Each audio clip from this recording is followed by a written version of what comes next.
Jangan lupa di like dulu. Choose, M-I-A, choose.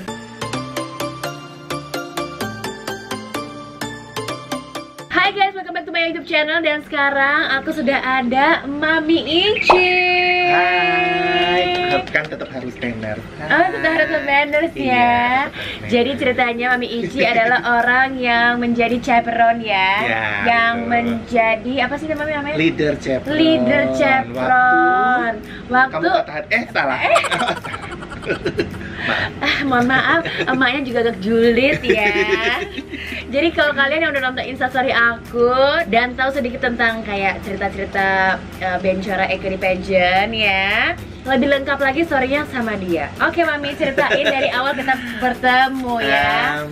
Pertama lihat sih dulu di Wajah Femina ya, Wajah Femina pemenang 2 gitu. Nah sementara kan waktu itu kita juga bukan sekedar leader chaperon tapi talent scouting juga. Jadi langsung mata-mata itu. Tapi kan karena nggak kenal ya sutra lah ya, belum kayak sekarang langsung DM Hai Say gitu kan Aja ya. cinta ya Wak. Belum. Tiba-tiba Miss Indonesia 2011 Astrid Elena bilang, Bunda itu ada teman saya mau ikut Miss Indonesia. Oh siapa gitu. Kirimlah foto dirimu pakai baju silver yang waktu Wajah Femina, yang rambutnya diginiin. Ih, kayaknya pernah lihat deh di Wajah Femina gitu. Oh iya dia kayaknya mau ikut gitu. Oke, nah akhirnya kita dulu BBM-an ya. Ya BBM-an. Kita BBM-an. Dan ternyata kita janjian waktu itu di Plaza Senayan di salah satu restoran Thailand gitu. Waktu dateng, oh manis juga anak ini gitu ya. Oke, pas duduk langsung Patricia gitu kan. Patricia, oh ya manis sekali, aduh. Udah deh, udah paling tepat deh. Duduk gitu, tapi lemah lembut banget gitu first impressionnya. Nah, gitu dia duduk. Langsung motivasi kamu ikut Miss Indonesia karena kenapa gitu. Jawabannya adalah patah hati. Aduh, patah hati. Dalam sejarah kita mengajak orang atau talent scouting baru dia jawabannya seperti itu, dan sampai sekarang belum ada yang menggantikan. Belum ada yang menggantikan. Jadi jawabannya, coba cerita kenapa? Jadi sebenarnya si Astrid Elena yang ngajakin aku dan nawarin aku sebelumnya. Terus aku bilang kayak, "Tuh kenapa nggak mau?" Bilang kayak, "Enggak, bukan gua banget. Awalnya mau harus gini-gini, sosok cantik ya kan." Maksudnya bukan sosok cantik kayak apa ya, kayak so elegan. Sebenarnya kan nggak elegan ya, bukan so, tapi harus menjaga manner. Iya. Sementara ya kan berarti Eko nggak manner dong. Itulah salah satu teriakan yang hampir setiap hari diteriakin dia di karantina. Dan akhirnya dibujuk, oh iya mau gitu. Tapi ya everything happen for a reason ya. Ada beberapa apa namanya kejadian dan sedikit masalah mengenai kontrak, karena kan Desa udah lumayan banyak kontrak foto yang sebenarnya kalau ikut atau join pageant semua kontrak itu harus dinolkan. Nggak boleh ada kontrak lah pokoknya. Akhirnya dia memutuskan untuk nggak jadi ikut lah. Aku jadinya sebenarnya sempat bail out. Ya. Akhirnya aku nggak mau ikutan karena juga masalah kontrak. Ya, terus disitulah pertama kali kenal sama Om yang ganteng itu, Papa Eke, Papa Bedi Gudawan. Nah, akhirnya kita rame-rame ke sana dan setelah dilihat ternyata, aduh udah deh Mami mungkin kita tahun depan gitu jawabannya kan. Oke. Akhirnya ya sudahlah, berarti belum rezeki. Nah, masuklah pada karantina saat itu tahun 2012. Hari pertama ada salah satu Miss yang karena berhalangan harus segera digantikan. Betul. Nah, top list paling atas adalah perempuan ini. Terus sebenarnya pada saat itu aku udah mau booking tiket ke Sydney karena aku mau ya refreshing lah ya. Oke, karena sebenarnya sih mata hati kayak lebih kepada karena cowok yang aku suka dulu itu dia nggak mau aku kerja di dunia entertainment gitu, atau nggak kerja sebagai model karena nanti keluarganya itu nggak ngasih atau segala macam. Nah, sedangkan kan aku udah biasa independen, udah dari dulu bisa hang out, bisa traveling ke luar negeri itu karena aku saving money dari modeling, dan akhirnya bisa bikin usaha jualan baju online juga, semua karena modeling. Walaupun uangnya dikit-dikit tapi aku selalu simpan dan bikin bisnis. Iya, gitu. waktu itu memang dia bisnis, tapi kan belum kayak ada sekarang Instagram. Iya, belum ada. Dulu masih Facebook lah. Dan juga aku mikir gini ya, aku belum tentu bisa pacaran lama sama dia. Ya iya kalau misalnya gue married sama dia. Kalau enggak, gue mulai lagi dari nol. Hah? Ternyata? Benar. Kalau modelannya ya lucu ya mas, tapi well gak bisa, kita nggak bisa bergantungan sama laki-laki. Ya enggak sih, we have to be independent woman dan jangan harap duit dari cowok. Oke. Kalau ini bener banget, dan karena dia kalau bilang independen, iya. Nah, masuklah dia akhirnya di karantina hari pertama sudah malam. Malam-malam datanglah dia, cuk. Nah, mulailah yang satu, oh itu teman saya, gitu. Nah, dia waktu itu dipasangkan kamarnya dengan Miss DKI Jakarta. Yang which is adalah Jennifer Sumia, yang barusan married. Kamu married? Oke, yang barusan married, dan to be honest di gengnya tinggal satu orang lagi belum married.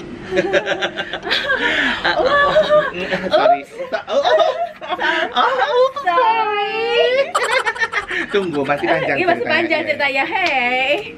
Oke, masuklah dia. Nah, pas ini kalau cerita dari Jennifer, begitu baru pertama katanya masuk kamar gitu, kenalannya. Iya. Jennifer. Tau gak sih lu bawa gitu langsung loh. Masa besoknya sih? keluar. Iyalah. Aku lupa orang dia loh, cerita. masa sih? Nah. Jadi ceritanya sebenarnya mau ajak Jen juga, cuman perempuan ini satu ketiduran. Alemo. Nanti kan kita bisa bikin lagi. Iya, Alemo ya. Terus. Apa namanya? Udah lucunya lagi adalah ketika dia sama, kan karantinanya tuh padat banget dan sampai jam 2, jam setengah 3 gitu. Nah, sementara jam 5 udah harus bangun dan hairdo dan make up. Iya. Nah, mereka berdua ini, Pet lu mandi nggak? Enggak, besok pagi aja kali ya. Ya, besok pagi gitu. Tidurlah mereka. Nggak taunya pagi-pagi udah sama Cepron udah DKI, Gorontalo cepet. Langsung gerasak-gerusuk dan beberapa kali tidak mandi. Ayo Cap, dengan jujur. Aku sekali nggak mandi, Jen beberapa kali. Karena akhirnya aku bilang, nggak ada Jen, gue mendingan main aman deh, gue malamnya mandi dulu deh gitu. Jadi belajar dari pengalaman ya, San. Tapi soal bangun-membangun udah kita berdua udah kayak, ya Allah capek banget ya Allah. Oh, kita video opening nih, video opening. Yang lainnya kan Jennifer Sumia DKI Jakarta gitu. Datanglah si bebencongan ini gitu kan, Patricia Gunawan Gorontalo gitu. Aduh, kurang dapet gitu. Coba kamu bisa lebih, intonasinya nggak dapet. Coba kamu bisa lebih explore gitu supaya di kamera terlihat bagus dan manja gitu. Coba silakan. Dan akhirnya dialah yang mau menemukan standar cara untuk opening. Ayo coba, Tes. Jadi awalnya kan semua itu kan harus gini kan. Sekarang karena aku udah bisa nge-MC, aku udah bisa public speaking. Jadi sekarang jangan lihat dari sekarangnya ya. Dulu tuh ya. Dulu kenapa? Dulu itu kan karena aku pikir nama juga Miss-Missan, namanya beauty pageant kan harus kayak begini ya, saya kayak harus elegan segala macam. Jadi kayak Patricia Gunawan Gorontalo. Jadi kayak nggak ada intonasinya, nggak ada kayak gitu kan. Terus akhirnya ya udah Eke kayak apa diulang berkali-kali. Aku masih ya udahlah Patricia Gunawan Gorontalo. Terus itu kan dapat tapi jangan gerak. Jangan gerak kayak disuruh jangan gerak. Coba oke. Patricia Gunawan Gorontalo. Cepat, jangan gerak. Harus begini. Gak bisa ya. Produsernya sampai suruh ulang-ulang. Terus apa? Kang Iyo ya? Iya. Kang Iyo gitu. Aduh, pokoknya itu kayak pengalaman banget sih. Habis itu apa ya, Mami? Habis itu kita ada beberapa kali. Oh, enggak. Jadi udah mulai masuk koreo ya, seperti biasa lah ya. Desta yang menjadi leader semuanya. Dan saat kita mau membuat yel-yel gitu, udah ada yel-yel yang selalu dibuat gitu. Terus dia, aduh jangan gitu dong, terlalu mainstream katanya. Jadi dia harus ada yel-yel yang bebencongan. Coba gimana? Jadi ceritanya gini, pada saat aku ngelihat teman-teman itu, aku ngerasa agak hopeless sejujurnya. Aku ngerasa agak hopeless karena tuh benar-benar kita latihan koreografer lama banget, kayak 5-6 jam ada loh. Iyalah. Itu disuruh senyum sampai 15-30 menit. Terus sampai pipi tuh gini, kayak kenceng anjir. Ini kayak dibotos atau gimana ya saya? Karena saking disuruh senyum di kaca nggak boleh berhenti gini terus kita jalan segala macam kan. Kita itu akan harus ulang kalau misalnya salah satu temannya itu salah satu finalis salah. Kalau salah kita harus ulang lagi dari awal. Ya. Itu terus. Karena aku ngeliatnya mereka udah pada down, udah pada capek banget segala macam. Aku tuh nggak bisa sama energi yang kayak negatif kayak gitu. Energi lo tuh aku nggak suka gitu kan. Jadi kayak nggak enak nih. Jadi kayak aku mikir kayak, oh ya, MI8, 8 kan 8 ya, MI8 choose gitu. Eka bilang gini, say kita bikin ininya aja ya, ini gini. Kalau misalnya Eka teriak MI8 lu pada choose ya gitu kan. 1, 2, 3, MI8 choose. Langsung Mami gimana? Eka teriak-teriak, Patricia! Rajar loh anak ini, semua lagi begini-begini disuruh MIA choose, suruh gitu. Coba kurang ajar nggak ya? Pokoknya saya waktu itu ada 2 yang harus dikontrol, jantung sama darah tinggi, gara-gara perempuan ini.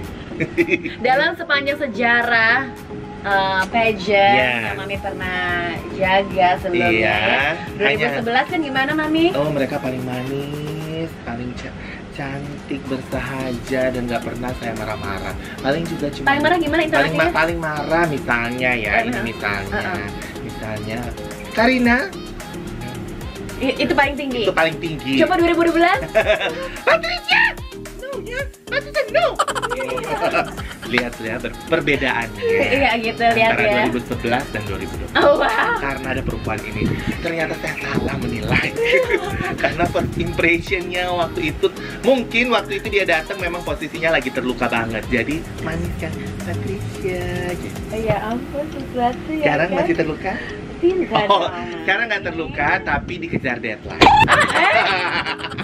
Dan yang lucu lagi dia harus interview gitu kan. Nah, saat dia interview, ada beberapa interview, ini bukan termasuk waktu dia udah menang ya. Jadi interview biasa gitu.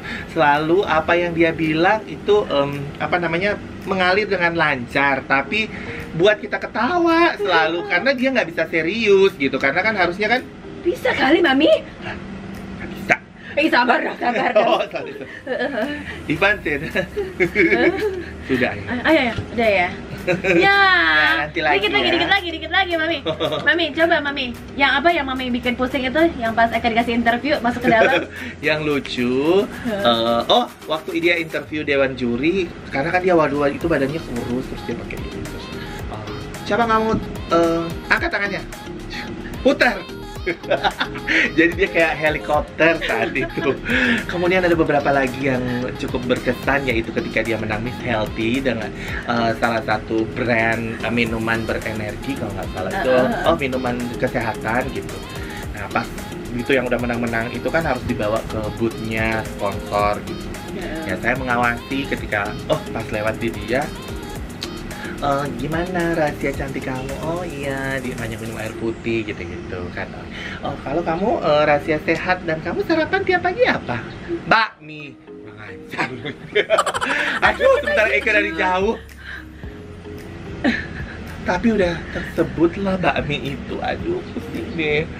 Dan Eka jujur dong, ya kan? Dan kita ke Dahsyat, ketemu Ayu Dewi, sama Gorontalo, dicarilah sama Ayu Dewi. Kok mirip gitu. Tapi waktu itu jangan lihat dia sekarang ya. Dulu paling jago kalau di belakang panggung. Tapi begitu di depan orang kayak tikus basah. Lihat kayaknya lu bisa jadi MC. Aduh enggak, Mami, jangan sampai gua mau mati kayak gitu. Ya buktinya sekarang. Tuh, ya, dengerin. Sampai aku bilang gini, waktu itu kan aku belum tanda tangan kontrak. Jadi pas sebelum kita keluar itu aku disuruh tanda tangan, aku bilang aku nggak mau. Udah, aku mending nggak usah menang apa-apa. Aku jadi kayak perbencongan di belakang aja. Aku jadi finalis aja. Pokoknya jangan kasih gue title apapun. Pokoknya gue nggak mau masuk top-topan karena gue nggak mau kasih pertanyaan. Ya nggak, Mi? Iya. Dan akhirnya dia masuk dan begitu dikasih pertanyaan, cara dia menjawab Sorry. Dan begitu sampai di backstage marah-marah dia. Kan udah bilang, aduh aku mau mati, mau mampus, mau mati, pusing deh ini. Ya kurang lebih seperti itu, tapi masih banyak cerita-cerita karena kita keburu waktu harus berangkat harus ke airport, jadi nanti pokoknya part 2, kita bakal ada part 2. Part 2 itu dan baru pasti lebih setengahnya seru. Siapa lelaki yang membuat sakit hati dia? Ada. Kenapa dia gak jadi bikin girl band? Ada lagi jawabannya. Dan kenapa dia bisa memutuskan jadi MC? Ada lagi jawabannya. Dan kalau kalian yang sekarang ini kurang pede, oh jangan sedih, ini nggak bisa bicara, nggak bisa ngomong. Sekarang jadi MC terkenal. Jadi jangan pernah membatasi mimpi kita. Jangan pernah membatasi kemampuan kita dengan kata tidak bisa. Ternyata ini salah satu contohnya dan membuat saya bangga dan hampir selalu menangis melihat kesuksesan dia. Tapi ada satu. Apa? Nantikan di video berikutnya ya. Betul, bersambung. Kayak tersanjung kakak, bersambung mulu. Love you, thank you mami. Muah. Kebetulan kita mau ke airport barengan. Iya, iya, iya. Bye.